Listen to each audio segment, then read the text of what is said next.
Now, if I said floating bus stop to you, it's a fair bet that you might not know what one is. If not, this is what one looks like. A traffic island where bus passengers can get off before crossing a cycle lane to get to the pavement. The aim is to keep cyclists safe by rediverting them. But today, the National Federation of the Blind, along with 270 other organisations, have raised concerns about pedestrian safety. Alice Banderkravi has the story. Dodging cyclists, a number of near misses at one bus bypass in the space of one day. Eventually, though, somebody gets knocked over.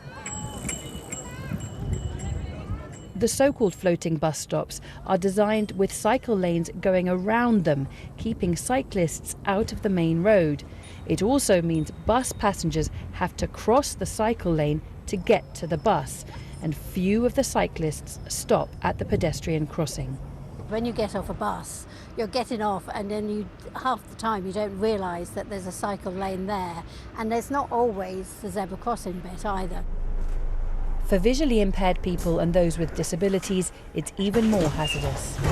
Right, so there's a lamppost right in front of me, and the problem for visually impaired people is that when they get off the bus, they don't know whereabouts on this floating bus stop they're going to be dropped off, and then there's no clear way to know how to navigate themselves to this particular crossing, which is where they are supposed to cross and avoid cyclists.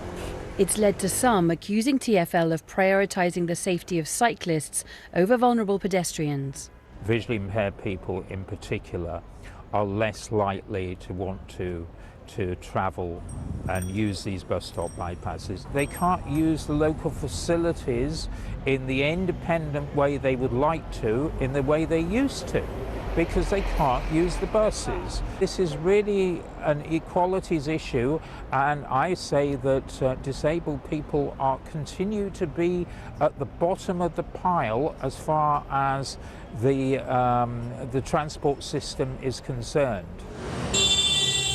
TfL says they've conducted a review into safety at bus stop bypasses and that the risk of a collision is very low. I recognise that people don't always feel safe in these locations. While the review shows there is a low risk of any collisions at the bus stop bypasses across the whole city, people don't always feel safe, which is why it's so important that we work with the groups to improve the designs and work with cyclists to educate and increase enforcement of dangerous behaviour. I would prefer to see the cycle lane somewhere else, either further back, so that you're not having to cross over, certainly not on a road as well. On a busy road like this.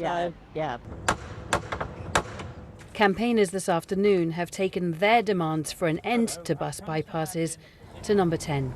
Alice Banderkravi, BBC London. So what's the view of the cyclist in all of this? Alison Earle joins us live from a floating bus stop in Walthamstow. Alison. Yes, Al, this is a borough that's seen lots of investment when it comes to getting people cycling. The so-called mini Holland schemes. Now, part of that involves creating segregated cycle lanes, as you can see right here, but also floating bus stops like the ones on this road. But as we've been hearing, there have been some real concerns. Let's get the perspective now of Simon Monk, who's from the London Cycling Campaign. Now, Simon, there are videos doing the rounds of collisions involving pedestrians and cyclists at floating bus stops, as well as lots of near misses. What do you make of that, and do you agree that there are some real risks? There are risks, but at the end of the day you have to keep those risks in your mind proportionally. So TfL has looked at that and today released evidence saying that they can only really see about 4 collisions in 3 years across 164 bus stops that have had similar treatments to this one. So we are talking about risk, but we're talking about what they call extremely low risk. And that simply is the case. The junction that we're standing at just behind you was a really seriously dangerous junction until the mini Holland schemes came along and until these got fixed. We get rid of the cycle track here, we get rid of the floating bus stop. Not only are we reintroducing road danger for people who cycle here and people who walk here, pedestrians, but we're also making sure that most people don't cycle here. So while people like me, middle-aged men in Lycra, might cycle here, you know, women stop cycling here because of the lack of treatment around bus stops. kids stop cycling, etc. There are zebra crossings on them. How do we get people to use them, and what about that behaviour of the cyclists? Absolutely, it's a huge issue. Now TfL's looked at that. What there should be there is a raised table, like a bump as well, a speed bump as well as a zebra crossing. They're now saying that they're going to try and retrofit all of their bus stops to make sure that they're as good as they can be to try and reinforce cyclist behaviour. Obviously cyclists shouldn't be ploughing through there, some do. People are idiots sometimes, unfortunately, no matter what mode they are. Simon Monk from the London Cycling Campaign, thank you. Well, the cycling community, as you can hear, think these are vital and should stay for everyone's safety, but campaigners insist they will continue to make their voices heard about what they feel are the risks. Alison Earle, thank you very much.